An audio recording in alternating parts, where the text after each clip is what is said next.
Media మిత్రులందరికీ నమస్కారం. అందరికీ ముందుగా అంతర్జాతీయ యోగా దినోత్సవ శుభాకాంక్షలు. మరి ఈరోజు ఆంధ్ర వాళ్ళందరూ కూడా తల ఎత్తుకునే విధంగా మొత్తం ప్రపంచం అంతా కూడా ఈ ఆంధ్ర రాష్ట్రం వైపు చూసే విధంగా 3 లక్షల మంది దాటి ఈరోజు యోగాలో పాల్గొనడం, గిన్నీస్ బుక్ ఆఫ్ వరల్డ్ రికార్డ్స్లోకి ఎక్కడం శుభపరిణామం. స్వయంగా నరేంద్ర మోడీ గారే చెప్పారు, ప్రపంచం అంతా కూడా ఆంధ్ర రాష్ట్రం వైపు చూసిందని. ముఖ్యంగా నారా చంద్రబాబు నాయుడు గారు విజనరీ ఉన్న నాయకుడు. ఆయన ముఖ్యంగా 2 విషయాల్లో ఈ యోగా మనకు అవసరం అని చెప్పి ఆయన ఆలోచించి మరి ముందుకు వచ్చారు. ముఖ్యంగా అందరి దినచర్యలో భాగంగా ఈ యోగా అనేది ఉండాలి. యోగా మనిషిని సంపూర్ణంగా ఆయురారోగ్యాలతో ఉంచుతుంది. అది దినచర్య కావాలి, జీవితంలో ఒక భాగం కావాలని ఆయన మరి యోగాని ప్రోత్సహించడం జరిగింది. సుమారు 2 కోట్ల మంది ఆంధ్ర రాష్ట్ర వ్యాప్తంగా ఈ సుమారు 4 రోజుల నుంచి మరి యోగాని నిర్వహిస్తూ ఉన్నారు. అయితే రెండోది, ఏదైతే కొంతమంది ఈ రాష్ట్రంలో మానసిక వ్యాధితో, అంటే మానసిక వికలాంగులుగా, పిచ్చివాళ్ళుగా తయారై పిచ్చి స్టేట్మెంట్లు ఇస్తూ ఆంధ్ర రాష్ట్రంలో మరి అల్లకల్లోలాలు సృష్టించడానికి ప్రయత్నిస్తూ ఉన్నారు.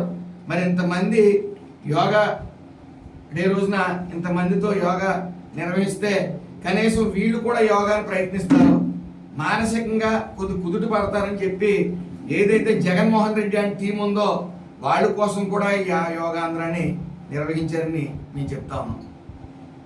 మరి మొన్న ఆయన ఏదో వ్యాఖ్యానిస్తూ రపరప గంగమ్మ జాతరలో రపరప తలను నరికేస్తాం అంటానికి ఆయన సమర్థిస్తూ మరి ఆయన కొన్ని వ్యాఖ్యలకి మొత్తం ఆంధ్ర రాష్ట్రం అంతా కూడా చదువుకున్న వాళ్ళు కానీ చదువుకోలేని వాళ్ళు కానీ మొత్తం రాష్ట్రం అంతటా కూడా ఏంటి ఇతను ఎలా మాట్లాడుతున్నాడో, ఇతని మానసిక స్థితి బాగోలేదని చెప్పి గమనించిన ఆయన ఏమన్నాడో మనం వివరాల్లోకి వెళ్తే, మరి రపరప గంగమ్మ జాతరలో వేటపోతులు నరికినట్టు మిమ్మల్ని నరికేస్తామని చెప్పి అనడంలో తప్పే ఉంది.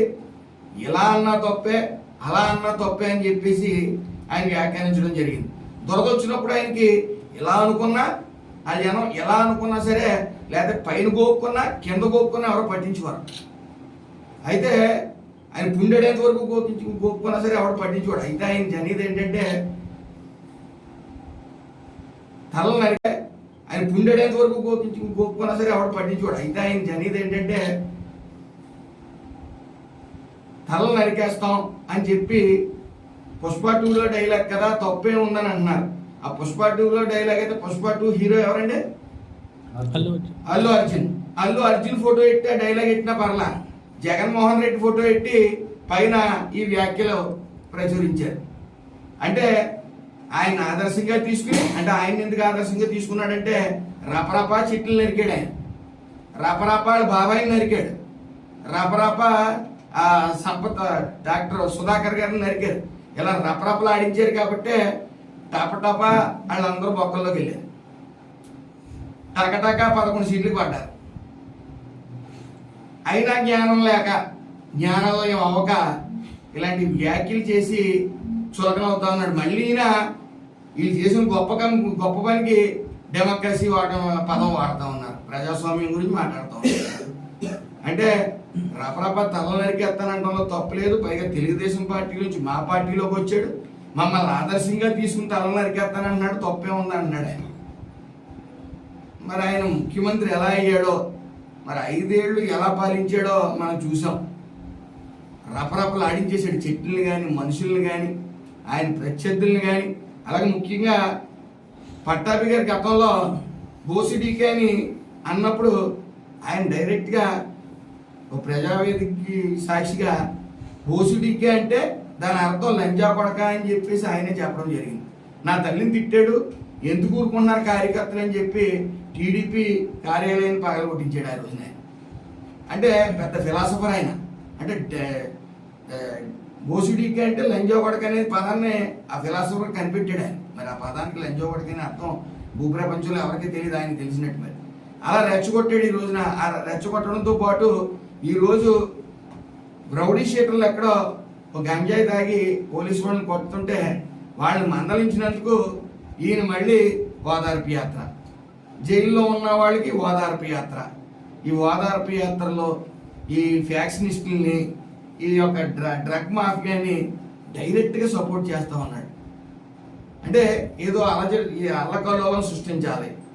మొన్నటి వరకు తల్లికి వందనం ఇవ్వలేదని ఏడ్చివాడు ఆయన 42 లక్షల మందికి ఇస్తే 67 లక్షల మందికి మరి ప్రతి పిల్లకి ప్రతి ఒక్కరికి ఇవ్వాలనే నెపంతో ఇంట్లో ఎంతమంది ఉంటే అంతమంది పిల్లలకి కూడా 67 లక్షల చిల్లర మందికి ఇవ్వడం జరిగింది.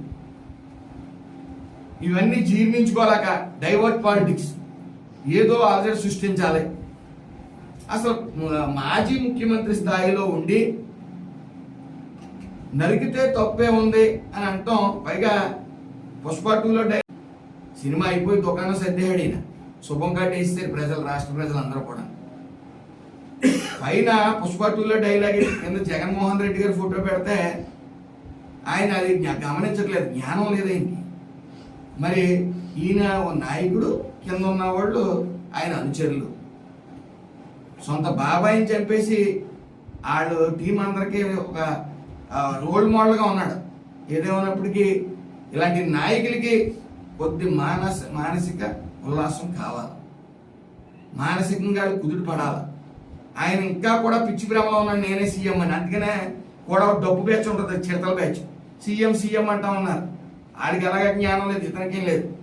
అయితే ఏదేమన్నప్పటికీ ఆయన మానసిక స్థితి పోగోవాలని ఆ లండన్ మందులు కూడా పవర్ సరిపోవట్లేదని గమనించే మరి ఈ రాష్ట్ర ప్రజలు ఆరోగ్యం బాగుండాలి అనే ఆలోచనతో పాటు విజనరీ ఉన్న నాయకుడు చంద్రబాబు నాయుడు గారు. కాబట్టి ఇతను మానసికంగా ఇబ్బంది పడుతున్నాడని టీము రాష్ట్రంలో అల్లకల్లోలాలు సృష్టించడానికి చూస్తున్నారని చెప్పి ఆలోచించి మరి యోగాంధ్రాన్ని ఇంత ఘనంగా నిర్వహించాం.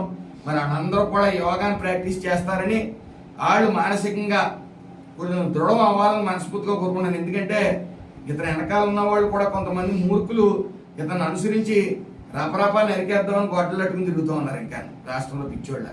కాబట్టి వీళ్ళందరికీ కూడా యోగా అవసరం.